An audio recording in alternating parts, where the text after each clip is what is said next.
ജോർദാനിൽ trip പോവുകയാണെങ്കിൽ must visit പ്ലേസസിൽ ഒന്നാണ് വാദി rum. ഇതിൻ്റെ literal meaning Valley of moon എന്നാണ്. ഇത് 1998 തൊട്ടൊരു പ്രൊട്ടക്റ്റഡ് ഏരിയ ആയിട്ടാണ് കൊണ്ടുപോകുന്നത്. 720 സ്ക്വയർ കിലോമീറ്റേഴ്സ് വിസ്തീർണമുള്ള ഈ ഡെസേർട്ട് ന്യൂയോർക്ക് സിറ്റിയുടെ അത്ര വലിപ്പമുണ്ട്. പക്ഷേ ഇതൊരു ഡെസേർട്ടാണ്.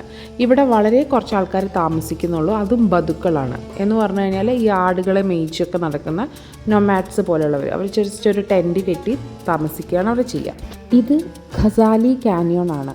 ഡീപ്പായിട്ടുള്ള narrow fissures in the mountain side. ഇവിടെ ഒത്തിരി റോക്ക് ഇൻസ്ക്രിപ്ഷൻസ് നമുക്ക് കാണാൻ സാധിക്കും.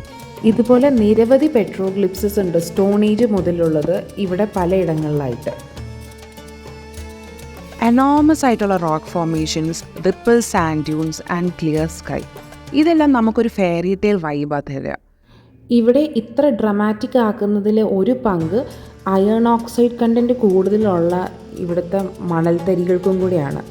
മോസ്റ്റ് സ്ഥലത്തും ഇവിടുത്തെ സാൻഡ് നല്ല റെഡസ്റ്റ് ഓഫ് ദ റെഡ് കളറിലാണ് ഉണ്ടാവുക. പക്ഷേ ഡിഫറെൻറ്റ് ഷെയ്ഡ്സിലുള്ള സാൻഡ് നമുക്കിവിടെ കാണാൻ സാധിക്കും. കണ്ടോ, ഇതൊന്നും അത്ര റെഡ് അല്ല. ഒത്തിരി മൂവീസ് ഇവിടെ ഷൂട്ട് ചെയ്തിട്ടുണ്ട്. മലയാളത്തിൽ ആടുജീവിതം ഇവിടെ ഷൂട്ട് ചെയ്തത്. കോവിഡിൻ്റെ ലോക്ക്ഡൗൺ സമയത്ത് ഓൾമോസ്റ്റ് 3 months അവരിവിടെ പെട്ടുപോയായിരുന്നു. ഇവിടെ ഇതുപോലെ ഒത്തിരി ആട്ടിൻകൂട്ടങ്ങളെ കാണാൻ പറ്റും.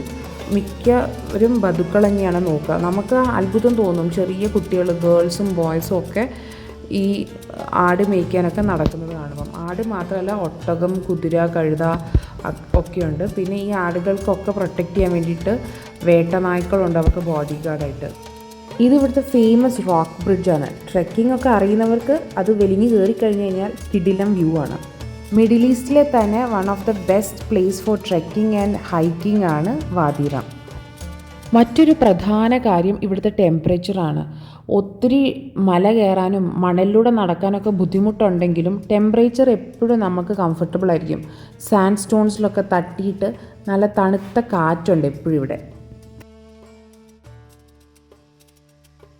ഈ കാണുന്നത് ബതുക്കളുടെ ടെൻറ്റുകളിൽ നമുക്ക് അവരുടെ ലൈഫ് എക്സ്പീരിയൻസ് ചെയ്യാൻ വന്ന സെറ്റപ്പാണ്. ആ ദൂരെ കാണുന്ന കുറച്ചുകൂടെ ഹൈ എൻഡ് ആയിട്ടുള്ള ക്യാമ്പുകളും. ഞങ്ങൾക്ക് കുഞ്ഞുങ്ങളും പിന്നെ പാരൻസും കൂടെ ഉള്ളതുകൊണ്ട് നമ്മൾ വില്ലേജിൽ പോയിട്ട് അവിടെ ഇങ്ങനൊരു ഹട്ട് സെറ്റപ്പ് അവരുണ്ടാക്കിയിട്ടുണ്ട്. അപ്പോൾ അവിടെയായിരുന്നു ഞങ്ങൾ താമസിച്ചത്. രാത്രി നല്ല മഴയായിരുന്നു. അപ്പോൾ ഹട്ടിൽ മഴ എക്സ്പീരിയൻസ് ചെയ്യാൻ പറ്റി. ഉറങ്ങാൻ ബുദ്ധിമുട്ടി അതുകൊണ്ട് ആക്ച്വലി. നല്ല ശബ്ദമൊക്കെ ആയിരുന്നു. പക്ഷേ ഇത് നമ്മൾ ലൈഫ് ലോങ് ഓർക്കുന്ന ഒരു എക്സ്പീരിയൻസ് ആയിരുന്നു. യാത്രകൾ ഇഷ്ടപ്പെടുന്ന ഫ്രണ്ട്സിന് ഈ വീഡിയോ ഷെയർ ചെയ്യണേ.